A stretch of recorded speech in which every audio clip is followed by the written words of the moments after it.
Danelle, thank you for coming. Happy to be First here. off, I saw something, everybody's talking about real world assets, and we've known each other for a while, and we can talk about policy, we'll talk about a few things, but I think the RWA.xyz team that does the real world asset tracking, they do a great job, another data company in the space. And I noticed something curious that I feel like I should have known at the beginning of the year that I didn't know about until a couple months ago when we started to talk about having you join us. And that is the real world assets traded on Stellar, I believe, are more than every other platform combined right now because of the partnership that you have with Franklin Templeton. So, Yay, everybody, let's do that. Yeah, it's pretty remarkable. I mean, and the funny thing about the Franklin Templeton partnership is that it actually started kind of without our knowledge, because Franklin went to the SEC before even talking to us, and they actually started their approval process back in like 2019, early 2020, and we found out about it because we saw an SEC filing. And then after that, of course, we started working with Franklin Templeton. But I just checked right before we came on, and they're just under 300 million in terms of the volume that they have with Benji, which is their asset. Money market fund on Stellar. focused on treasuries primarily, right? Yeah. Yeah, Yep. and it's pegged to the dollar. They have lots of plans and lots of future opportunities for them to do other things with it. But you know, they really looked at like what the Stellar had to offer for them was the compliance features, so that when they went to the SEC to sort of make this all come together, they could say, built into the protocol, you have clawback functionality. Lots of things many people hate, by the way, and I understand that. We all would love it if assets could just be traded everywhere and used everywhere by everyone, but regulators tend not to like that as much. And so clawback functionality, built-in KYC compliance at whatever stage you want, auth-required assets if you choose to have them. So lots of things like that that are built into the protocol, which made it easy for them to choose, I guess. When I saw that stat and when we talked about how the ecosystem is evolving around Stellar, I kind of thought of two previous cycles. 2015, blockchain, not Bitcoin. 2018, 2019, tokenized securities, right? And what I think is interesting about Stellar, you know, basically doing the things you're not supposed to talk about, or like, you know, facilitating things like clawbacks or things like that, depending on what the issuer rules are, is you've almost gone the opposite direction of like fully public blockchain into like more specific like enterprise use cases. I think the story of Stellar is interesting. So, you know, before we kind of unpack, you know, how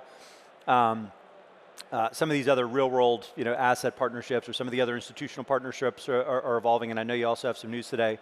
Why don't we just take a step back and talk about the evolution of the ecosystem and kind of where you are now in that journey towards bringing more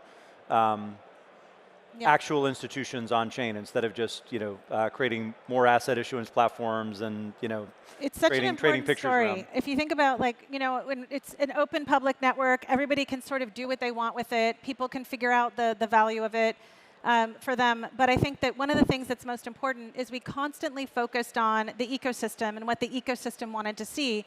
So if you think about early days, we were never, you know, there's a lot of FOMO sometimes at the Stellar Development Foundation about lots of other things that are happening out there in the world, smart contracts, lots of things, because we weren't really focused there. We were really focused on those foundational pieces. In fact, back in when I started in 2019, so this is several years after the network was put together, we put together the minimum viable ecosystem to really think what are the things that are most important for an ecosystem to have, and on and off ramps and assets were those things. And so we really spent a lot of time focusing on those, what we call anchors, those on and off ramps, those asset issuers, making it so that payments could be real globally in a unique way. And that's sort of how we developed here, because then the ecosystem comes and says, hey, we want to do securitized assets on Stellar, really hard to do with regulators. And so then work together with the ecosystem to put together changes to the network to be able to deliver on the compliance tools and to do it at the core level so that it actually makes it so that it's built into the ecosystem. So, you know, we were, maybe some would say, 6 or 7 years too late with smart contracts. And yet at the same time, we focused on this foundational need. And when we talk about the quiet success, a lot of it is it wasn't a lot of glitz and glamour. Payments aren't sexy to a lot of people. I personally like them a lot because I think that's how blockchain goes mainstream, is through payments. but a lot of people don't see it that way. So it's been an interesting evolution for us to be able to get to where we are, but I love it, and now we're seeing so much utility, so much use of the network, just in terms of the transaction volume. I think when I first started, we hadn't yet reached 1 billion transactions on the network, and now we have like 1 billion every quarter. So it's just like a huge difference in terms of where we see it, and it's all because of the work that we did to lay those foundations. You said you're 6 or 7 years late on smart contracts. That's changing. Oh, well, yeah. I mean, this is the funny thing. So Ryan hasn't always loved everything that we have to do with respect to bringing developers to the network, and smart contracts has been one. We haven't been in that space, but Soroban is a platform that we've been developing with the ecosystem. And today, it's so exciting, it went live on our testnet. And so Protocol 20, which is the Soroban smart contracts, yay, went live today. A little bit of a bumpy ride to get it onto testnet, but really exciting. And then, of course, the next is PubNet. But for us, Soroban is really sort of that journey into recognizing, OK, we now have these foundations in play for everybody to do what they need from a payment standpoint. Traditional financial infrastructure is building on the network, really coming into the network that way. And now these developers, we need to see that kind of activity. We need to see developers build these really awesome tools from a DeFi standpoint, and Soroban sort of brings it to us. So it's a very unique way. We've tried to solve state expiration. There's lots of really cool things in Soroban. If you haven't heard about it, really, I think it's important for you to go take a look at it, because we've seen, being a latecomer now to smart contracts, despite the fact that we've been a network around for many, many years, and one of the early players in the space, we've learned a lot. And so we've been able to look, for example, at state bloat and say, hey, can this be fixed? And we think it can, and we think we did it. Well, congratulations. Thank you. I think, especially in an environment like this, there's sometimes a temptation to kind of jockey for position versus other platforms, other L1s. And I would say, based on the work that I know you do in DC, maybe, again, a little bit more under the radar, but the relationships and kind of work that your team does in DC, and the fact that you have some of these tools baked in that are going to be a little bit more regulator friendly, I think there can sometimes be a temptation to kind of use that as kind of marketing, for differentiating, Stellar and like your ecosystem versus some others. How do you walk that line? Because obviously we all want to win. We want the industry to win, but you're going to make the best case for your protocol. But how do you ultimately think about, not to sound religious about it, but like defending like the spiritual center of crypto, I guess, for lack of a better term, while also exposing some of the potential benefits and some of the potential applications that could be built if you just tweak some core parameters a little bit differently, so that the regulators, lawmakers, both here and internationally, just don't get so out of their mind about some of the unique properties of blockchain. Yeah, it's a really fine balance. I think that I'll say that I'm a big believer. I come from early days of the web. I was the COO of Mozilla. We just care about the open web. We care about openness and interoperability and all of those things, and that's still core to my belief in terms of how this space should operate. There should be multi-asset, cross-chain. There should be bridges that can be built amongst all chains that are safe. Like for me, the only way this industry wins is when it comes together like that. Because if we don't actually create this world that exists where everybody sort of is able to cross-chain asset, cross-chain work, then you go back to exactly the world that we have today with traditional financial infrastructure. So we spend a lot of time focusing on this notion of interoperability. We spend a lot of time focusing on the value of blockchain is the fact that it is open, and that open networks actually deliver the tremendous opportunity of the borderless world that we all want to see. And so some of these things, like auth-required assets, they kind of go against the things that we care about. Now, that being said, we're an open public network. And so people want to build these things, and they need those things. And so we're going to support them with respect to that functionality, because that's important to them. But we are strong advocates of the notion of interoperability and actually people being able to hold assets no matter where you are in the world. So authorization required sometimes becomes a blocker to that. So it's a fine balance, because you want to be able to get to the regulatory environment that doesn't just automatically say bad things about crypto and blockchain. So there's a balance where you say, we're going to come in and we're going to talk about these things. These things are on the network. But it's really about that openness that we really need to focus on. We spend a ton of time on interoperability, and I love that it's finally coming into language in regulatory environments instead of in language needing interoperability but not defining interoperability, which is also really important. I think it's interesting that you found out about Franklin Templeton's program from an SEC filing. Lots of irony packed in that single sentence. But in light of that, do you think you're going to get surprised again in terms of like the next 6 months or the next 12 months, kind of where you see the most traction on the Stellar L1 and in that ecosystem? Or have you kind of identified 3 areas where Stellar is uniquely capable of doing things that other, for lack of a better term, more Wild West ecosystems just haven't prioritized at the core level? So I hope that I'm constantly surprised by the players that choose to build. We need documentation that's available and accessible to everyone so that they don't need to go to any single entity to make that work happen. So I want to be surprised by the players that choose to come to the ecosystem and participate in it. I don't want to be surprised by something popping up that we didn't think about. But I'll tell you, just like the work that we did last year with the UNHCR and getting aid into Ukraine with the UNHCR, leveraging Stellar disbursement platform and then MoneyGram and Circle and wallets on the edge, that was work that it wasn't surprising, but it wasn't something that was sort of in our plan. But when the situation came about, we were like, well, of course, everything that's been built here is completely transferable and usable in this other area, and we should be using it for this. And so I think that there are always things that are going to come up, but I think we've sort of cornered the space of Stellar is an awesome network for payments. It's an incredibly simple network for asset issuance. Soroban it's built with WASM and Rust. Because of that, we can actually leverage developers that exist. You don't have to learn the languages to build on the platform. So I think we're going to see a lot, and we already have seen a lot of folks building in testnet and FutureNet on Soroban. So I think those are going to be the key areas. Now, what developers choose to do on Soroban, that's going to totally surprise me, and I'm super excited to be surprised by that. Because historically, and I think Masari's actually pointed this out sometimes in the past, because he wasn't always super nice to us on this, but that we didn't have a lot of space for developers to be able to create their own sort of idea of what they wanted to see, and because we didn't have a Soroban-type space, and now we do. So for that, we'll be excited, and I'm just super happy to see that coming. Let's talk about the UN program. How much did you ultimately process? So it's not our numbers. So what I can tell you this, it's UNHCR.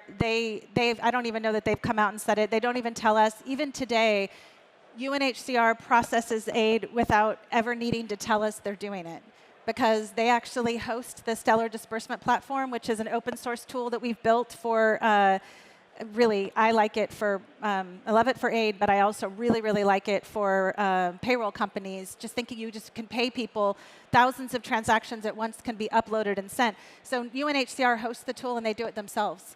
So we don't actually see that on their end. You can see it on chain? We could see it on, well, if we checked on their accounts, you could see it on chain, but I actually personally don't know their account. And the other thing is they are sending aid weekly now. Mm-hmm. And again, without talking to us, they have programs where they actually send weekly amounts of like $400 to $500 to individuals there, and they're doing that now in Ukraine, and they're also expanding to other regions. So we learn a lot just because we see them talking about it. I saw a video before last night when I landed that talked about like what they're doing with respect to it. So it's kind of nice, again, like we don't have to be involved in that anymore.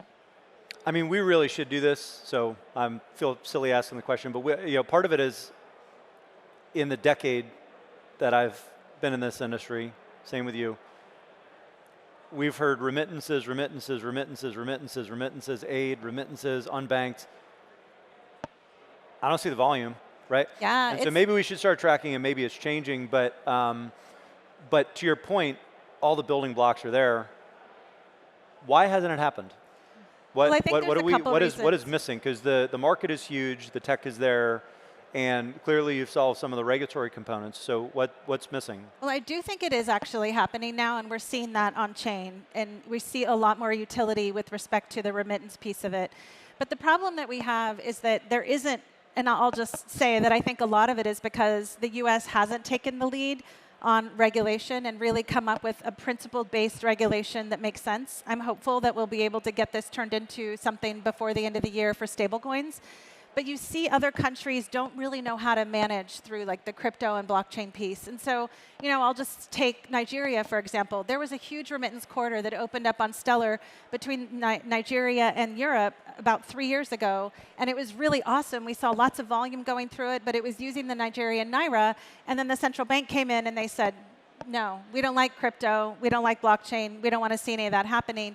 They did that at the time because they were concerned that Bitcoin and other assets were funding the uprisings in Nigeria, which might or might not be true. But the point is, you don't just kill an asset, or you don't just kill a class of technology based on that. So a lot of this is like education and getting these other countries to be comfortable with that. So we're seeing more of it. We're definitely seeing a lot of interest in Africa, and we're seeing remittance corridors in Africa and also in Latin America. I'll tell you that once MoneyGram came on to the network with cash in and cash out, and they did it on a global basis for cash out, we see like certain interesting spaces, and we can see it because Vibrant is one of the wallets that we've built, and Vibrant, we see what's happening on Vibrant.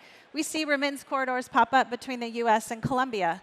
Remittance corridors pop up between the US and Argentina. So we're seeing a lot more of it. The numbers aren't there. We need to see more. And so I do think we should track it. We're actually working with outside players to track that kind of stuff, because I think the more people see it and get comfortable with it, the more that we'll see more of it. I don't think a lot of people know this, but I would argue that out of the major US execs, you're probably one of the top 5 best relationshiped people in DC right now.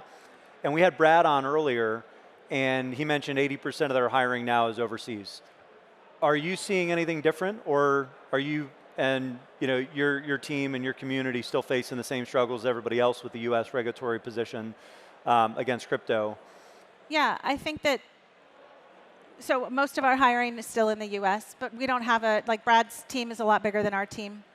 And so we don't see that, although we do have folks globally.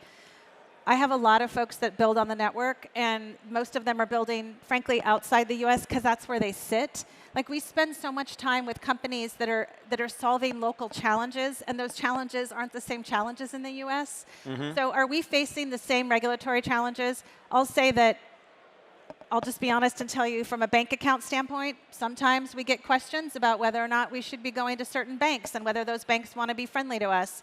That's just a huge bummer and really stupid, because US policy says that they shouldn't be doing it based on those, the class of business that you're in. So it's kind of BS, and it's a very frustrating thing. But we see that. From the rest of it, like, we just want to fix the regulatory environment here and to work with them. As much as I hear people say that we have to ignore the US regulatory environment and move other places, the fact is, a huge percentage of the population that you want to be able to leverage is in the US. So we can ignore the regulatory body, and I promise you it'll just get more fucked up than it already is. And so what we should do is pay attention there, make it better, really make them, hold them accountable. We need to see stablecoin regulation this year, because it's the goddamn lowest hanging fruit that we have domestically. And then we'll actually be able to change the course of seeing the US as a leader and lose this whole notion that we're going to lose ground to other countries. We already are, because we're not taking a lead, but we can do that still. Because even MiCA in Europe, it's there, but they're working the details now. And so if we just have regulation here, it changes it. So I'm going to continue to fight the fight and to make this work, and to still like spend as much time as we do in the US and elsewhere. I spend time in Brussels and Europe and other countries too. But I think it's just important for us to like make it better. I know you spend time doing it too. The people that want to wage war on the U.S. regulatory state, I can't imagine who you're talking about. Yin and yang. For whatever reason, when you said that, I just had the visual. I don't know how many people have seen Boondock Saints. Like, you're like one of the brother assassins, and I'm like the wild-haired guy that's like, coming in rodeo style. Work. So, but yeah, we're all playing our part and doing our thing. Danelle, why don't we wrap? Just a year from now, the market's surging, apps are exploding, everybody's using crypto infrastructure. What are you most excited about sitting on stage a year from now that Stellar was able to accomplish. Well, I'm super excited about Soroban, and I really want to see what people develop there. But the truth is, I love that traditional financial players are coming into the space. You had PayPal on here earlier today. The fact that Jose has been able to do what he's been able to do to make that happen, we need more of that. Because honestly, this all works when we work together. And so I think a year from now, we already are seeing it happen. There's some of the institutions, and please, institutions, if you're here, I know you're thinking of these like private networks. Don't go private network. Go to the public chains. The work's already been done. It's already been tested. Make it work for you, because it can. Yeah. But I think that's what we're going to see next year. I go back to that analogy, blockchain, not Bitcoin, crypto securities, and all the permission chains. And then I think your direction has been one that hopefully gets the most traction because it doesn't sacrifice interoperability. So always a pleasure. Thank you. Danelle, thank you for making the trip, and yeah. we'll do it again soon. Awesome to be here.